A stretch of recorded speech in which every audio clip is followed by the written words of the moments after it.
সকল বন্ধুরা, আজ আমি আপনাদের সামনে আবারও চলে এসেছি একটি দারুণ স্বাদের রেসিপি নিয়ে। আর এটা একটা অসাধারণ রেসিপি, চুনো মাছ। আর এই চুনো মাছ অনেকেই খেতে পারেন না এই কাঁটার জন্য, কিন্তু এই মাছটা খুবই পুষ্টিকর, বাচ্চাদের বড়দের সকলের পক্ষে খুবই পুষ্টিকর।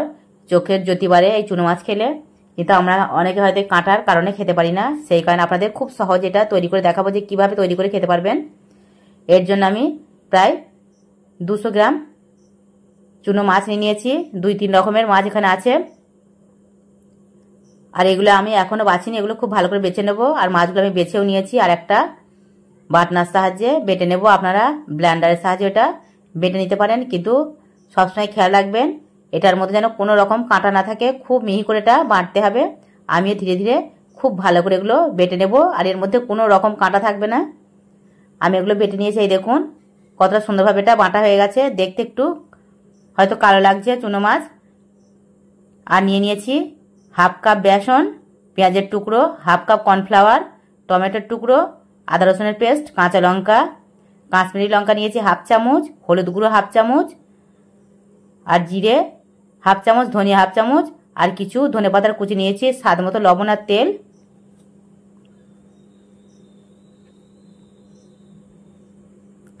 এবার আমি একটা পেস্ট তৈরি করে নেবো এই চুনো মাছটা দিয়ে। আর এটা খুবই মিহি করে একদম বেটে নিয়েছি, এর মধ্যে কোনো রকম কিন্তু কাঁটা নেই। এই পেস্টটার মধ্যে আমি দিয়ে দেব লবণ। আমি হাফ চামচ লবণ দেব, যেহেতু আমি এটা রান্না করব। আর আপনারা যদি মনে করেন শুধু এটা ভাজি খাবেন তাহলে পরিমাণ মতো দেবেন।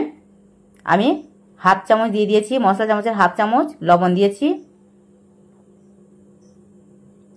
এটা ভাজিও খাওয়া যায়, আর কেউ যদি মনে করে রান্না করব তাহলে রান্না করে খেতে পারেন। আমি রান্না করে দেখাবো ভাজি করার পর। আর দিয়ে দিয়েছি হাফ চামচ মতো হলুদ গুঁড়ো, হাফ চামচ ধনিয়া গুঁড়ো। আমি এই মশলাটা আবারও হাফ চামচ করে দিচ্ছি, আর হাফ চামচ করে রেখে দিয়েছি, সেটা আমি রান্না করব বলে হাফ চামচ জিরে গুঁড়ো।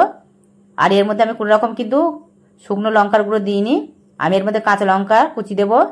আর দিয়ে দিচ্ছি 1 চামচ আদা রসুনের পেস্ট ছিল, সেখান থেকে অর্ধেকটা আমি হাফ চামচ মতো এর মধ্যে দিয়ে দিয়েছি।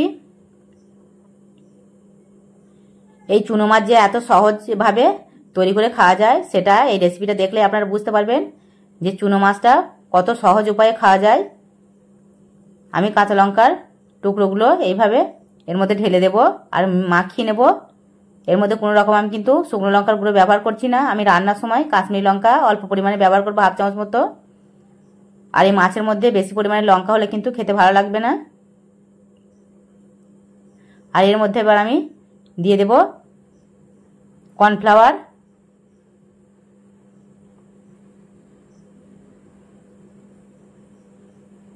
আর দিয়ে দিচ্ছি বেসন। যে হাফ কাপ বেসন রেখেছিলাম সেই বেসনটাও দিয়ে দিয়েছি। আর এই দুটো খুব ধীরে ধীরে মাখাবো, এর মধ্যে খুব ভালো করে যেন মিশে যায়। এই বেসন আর কর্নফ্লাওয়ার যেন গুটিরা বাঁধে।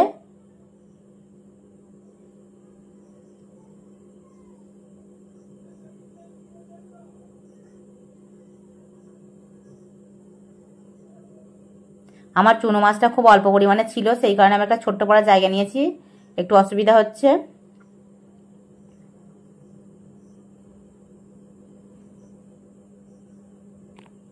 আর আমি চামচের সাহায্যে এটা ভালো করে মাখিয়ে নিচ্ছি। আপনার হাতের সাহায্যে এটা মাখিয়ে নিতে পারেন।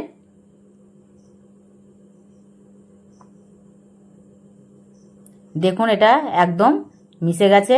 এর মধ্যে এবার আমি দিয়ে দেব পেঁয়াজের টুকরো, অর্ধেকটা দেব আর অর্ধেকটা রেখে দেব। আর ধনেপাতার কুচিটাও আমি অর্ধেকটা এর মধ্যে দিয়ে দেব। আমি সব উপকরণগুলো এই মাছের পেস্টটার মধ্যে অর্ধেক করে দিয়ে দিয়েছি, আর বাকিটা আমি রান্না করে নেব। আর কেউ যদি মনে করেন যে শুধুমাত্র ভাজি খাবেন তাহলে আর রান্না করার প্রয়োজন নেই, কিন্তু রান্না করলেও এটা ভাতের সঙ্গে দারুণ লাগবে খেতে। সেই কারণে আমি এটাকে ভাজি করার পর আবার রান্না করে নেব।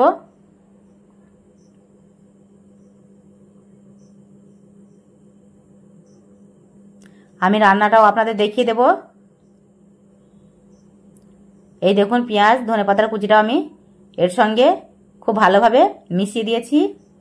আর এবার আমি চলে যাব গ্যাস ওভেনের কাছে। আর গ্যাস ওভেনে আমি একটা কড়াই বসিয়ে দিয়েছি। এর মধ্যে আমি এই মাছের পেস্টটা ধীরে ধীরে ভেজে নেব অল্প অল্প করে।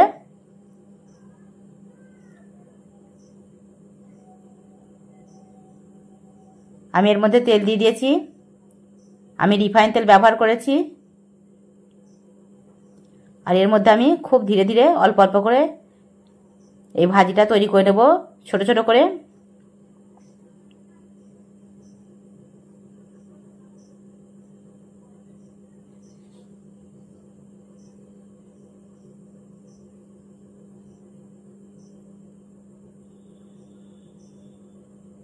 আমি কিন্তু এখন আর চামচ ব্যবহার করিনি। আমি বড়াগুলো মাছের যে চুনো মাছের বড়া সেটা ভাজার জন্য কিন্তু আমি হাতের সাহায্যে ধীরে ধীরে দিচ্ছি।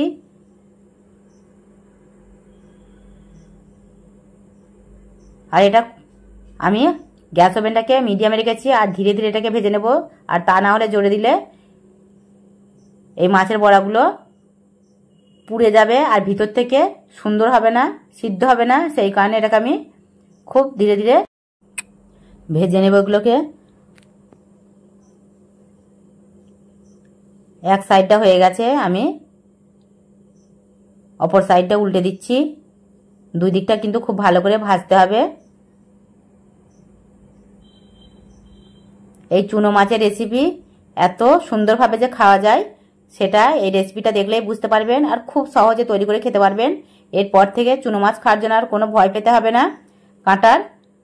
আর ভীষণই টেস্টি একটা রেসিপি। একবার এই নিয়মে তৈরি করে দেখবেন যে চুনো মাছ এইভাবে খেলে কেমন লাগে।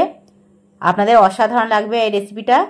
সকল বন্ধুকে বলছি একবার তৈরি করবেন আর দেখবেন কোনো কাঁটার ঝামেলা ছাড়া এই রেসিপিটা কত সহজেই তৈরি করে খাওয়া যায়। এগুলো আমি লাল লাল করে ভেজে নিয়ে তুলে নিচ্ছি। এইভাবে বাকিগুলো সবই আমি এইভাবে ভেজে নেব। কেউ যদি মনে করেন কোনো বন্ধুরা যে এইভাবেই ভাতের সঙ্গে খেতে পারেন, এই দেখুন এগুলো কত সুন্দরভাবে ভাজা হয়েছে। ভাতের সঙ্গে ভাজিটাও খেতে পারেন। আমি কিন্তু এটাকে রান্না করব। এই বড়াগুলোকে আমি আবারও চচ্চড়ি করব। সেই কারণে আমি গ্যাস ওভেনে আবার একটা কড়াই বসিয়ে দিয়েছি। আর এই কড়াইটা গরম হয়ে আসলে এর মধ্যে আমি দিয়ে দেব তেল। আর এই বড়াটা আমি রান্না করার জন্য সরিষার তেল ব্যবহার করেছি।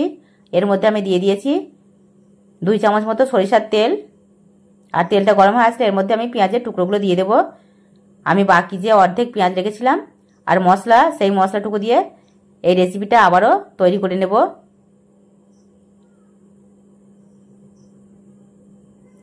আর এর মধ্যে আমি দিয়ে দিচ্ছি টমেটো টুকরোগুলো। আর টমেটো পেঁয়াজটা খুব সুন্দরভাবে একটু লাল লাল করে ভেজে নেব। আর এটা ভাজা হয়ে গেলে এর মধ্যে দিয়ে দেব আমি আদা রসুনের পেস্ট।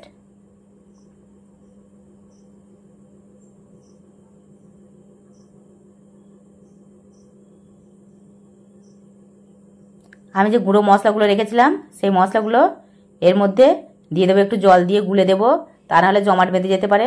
এই কারণে আমি এটা একটু সামান্য পরিমাণে জল দেবো আর ভালো করে মশলাগুলো একটু গুলে নেব, তাহলে আর জমাট বাঁধবে না। এই দেখুন আমি একটু জলের সাহায্যে এটা গুলে নিয়ে দিয়ে দিচ্ছি।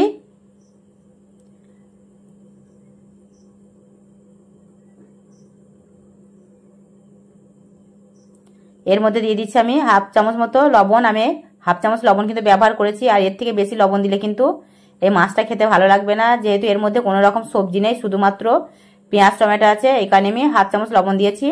আর এর মধ্যে দিয়ে দিয়েছি মশলার বাটির 1 বাটি মতো জল। এই জলটার সাহায্যে পেঁয়াজ আর টমেটোটা ভালোভাবে একটু সিদ্ধ করে নাড়াচাড়া করে নেব। আর এটাকে আমি 1 মিনিট মতো ঢাকনা দিয়ে রেখে দেবো। 1 মিনিট পর আমি খুলে দেখব। আর এটা দেখুন কতটা নরম হয়ে এসছে এই পেঁয়াজ আর টমেটো। এই মশলাটাকে একটু ভালো করে নাড়াচাড়া করে এর মধ্যে কিন্তু আমি আবারও জল দিয়ে দেব।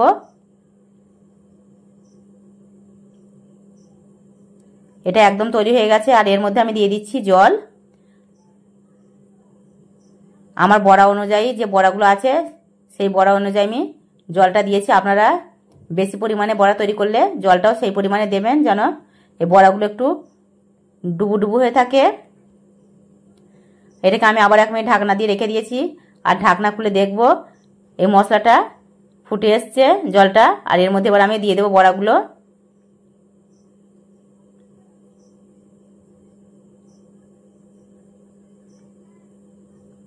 আমার প্রায় এই 200 গ্রাম মাছ নিয়েছিলাম, আমার 11 পিস বড়া হয়েছে।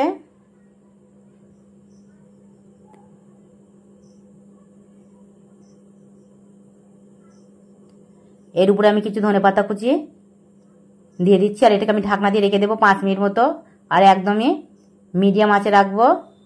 5 মিনিট পর আমি ঢাকনাটা খুলে দেখছি, আর দেখুন এটা একদম চচ্চড়ি হয়ে গেছে। এই মাছ চচ্চড়ি না করলে ভালো লাগে না, যদি ঝোল থাকে তাহলে খেতে ভালো লাগবে না। এটা একদম শুকনো শুকনো হয়ে গেছে, এটাকে আমি নামিয়ে নেব আর গরম গরম ভাতের সঙ্গে পরিবেশন করব। দেখুন কতটা সুন্দর এটা লাগছে, শুধুমাত্র সুন্দর লাগছে না, এটা অসাধারণ খেতে। আর কেউ দেখে বুঝতেই পারবে না এটা চুনো মাছের রেসিপি, কারণ চুনো মাছ অনেকেই খেতে ভয় পায়, আর ভয় পাওয়ার কোনো কারণ নেই। এইভাবে তৈরি করুন আর বাড়ির সকলে, বাচ্চা বড় সকলেই পরিবেশন করুন। খুব সহজে এটা খেতে পারবেন। আর ভালো লাগলে লাইক কমেন্ট করতে ভুলবেন না।